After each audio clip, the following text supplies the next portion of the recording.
I've been in tech for about 8 years, I would say.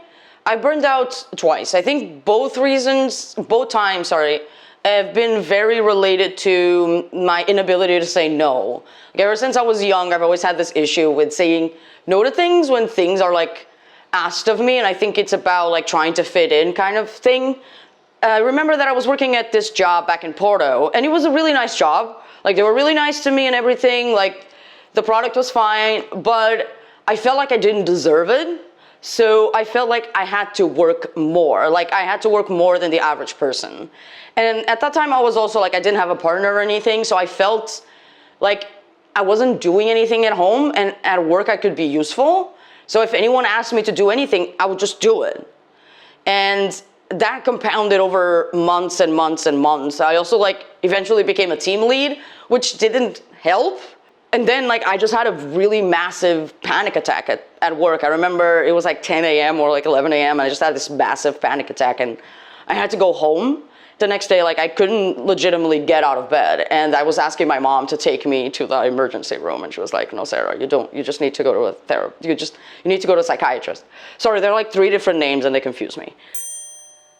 But yeah, so that was the first time, and I think it was like some underlying issue that I already had with anxiety and stuff like that really blew out of proportion because I couldn't say no. Like, I couldn't just stop. So then I like started getting better a little by little with the medication that was provided to me by the psychiatrist. Nailed it. By the psychiatrist. And I started doing conferences, and then my I can't say no thing kicked in again, and I had this year where I had like 50 conferences or like 46 conferences or something like that. Public speaking, how bad can it be? Really fucking horrible, honestly. Eventually, I had this massive panic attack in the Frankfurt airport of all places, and then I decided to move to Germany. No, I'm kidding.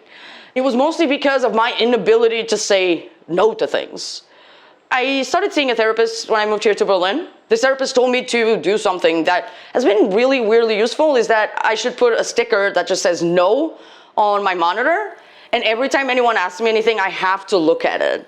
And it has like weirdly helped. It's such a simple thing that I've had it for 2 years and I've not burned out yet. And I used to work in open source and I did not burn out. So I'm not saying it's the sticker, but it's probably the sticker. It's probably the sticker. If you're already experiencing burnout, I hope you have the ability and you're privileged enough to be able to take some time off.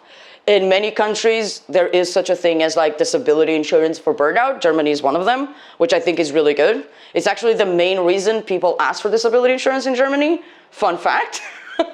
If you can't do that, I would say try to pace yourself. The best skill that you can learn is to learn to say no. The more underrepresented you are in tech, the worse it is for you. But you have to learn to say no to things and to understand that you don't have to work more than the next person, that you can create your own schedule and you can leave at that hour.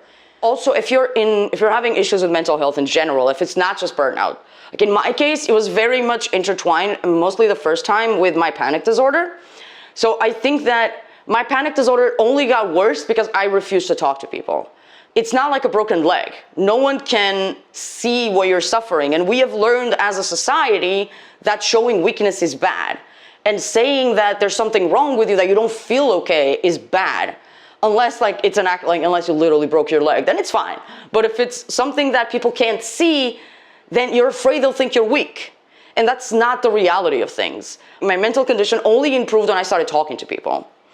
If you can't afford therapy or it's not something that you're prepared to do, please just talk to someone.